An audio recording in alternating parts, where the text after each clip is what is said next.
உனக்கு கொடுக்கப்பட்ட இடம் தவறா இருக்குன்னா நீ முடிவெடுத்திருக்கணும் அந்த இடத்துல நடத்துறமா நடத்தக்கூடாதான்னு. சரி, திமுக பேசுறதுக்கு தகுதி இல்லை, அது ஒரு படை, அதிமுக ஒரு படை, பிஜேபி ஒரு படை, காங்கிரஸ் ஒரு படை. இதை விட முக்கியமா என்டிகே கால் தூசுக்கு சமம் இல்லை. நீங்களாம் கால் தூசுக்கு, இந்த என்டிகே பேசுற சகோதரர்களுக்கு சொல்றேன், கால் தூசுக்கு தமிழ்டா தங்கங்களா. நீங்களாம் அங்க நடக்கிற ஒரு கூட்டத்தை போய் பாரு.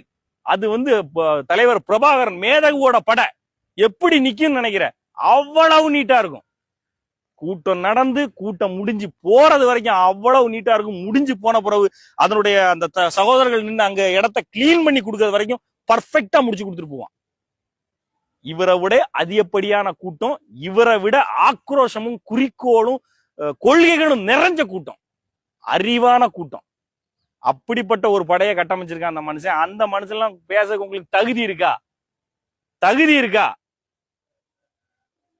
ஏன் திமுக இவங்களை யாருமே உண்மையில சொன்னா கண்டுக்க கூடாது, அப்படியே விட்டுருக்கணும். இன்னைக்கு 31 உயிர்களுக்கு காவு வாங்கிட்டாரு. எப்படி நீங்க இந்த கரையை நீங்க கழுவ போறீங்க? விஜய் அவர்களை கேட்கறேன், எப்படி இந்த கரையை கழுவ போறீங்க? நான் எத்தனையோ நம்ம சாமானியர்கள் குரல்கள் அவர்களுக்கு கேட்காது. எத்தனையோ பேர் சொன்னாங்க, அந்த குரல் அவங்களுக்கு கேட்காது. அவங்கள பொறுத்தவரை அவங்களுக்கு நமக்கு இவ்வளவு கிரேஸ் இருக்கு, இதை பயன்படுத்திக்கணும், இவ்வளவு கிரேஸ் இருக்கு, இதை பயன்படுத்திக்கணும். கிரேஸ் இருக்குது, சரி ஓகே, இவ்வளவு பேர், நான் எத்தனை வீடியோல சொல்லியிருக்கேன், இவ்வளவு பேர் உன்னை நம்பி இருக்கிறான், அவனை சரியான வழியில நடத்து, அவனுக்கு ஒரு கொள்கையை புரிய வை, அவனுக்கு நம்ம என்ன செய்ய போறோம்னு புரிய வை. எதுவும் கிடையாது. எதுக்குடா அவர் ஆட்சிக்கு வந்திருக்காரு, எங்க தலைவர் ஆட்சிக்கு வந்துட்டாரு, எங்க தலைவர் ஆட்சிக்கு, இத அவர் சீமான் சொல்லும்போது சிரிச்சாங்க. தலைவர் எதுக்கு வராரு?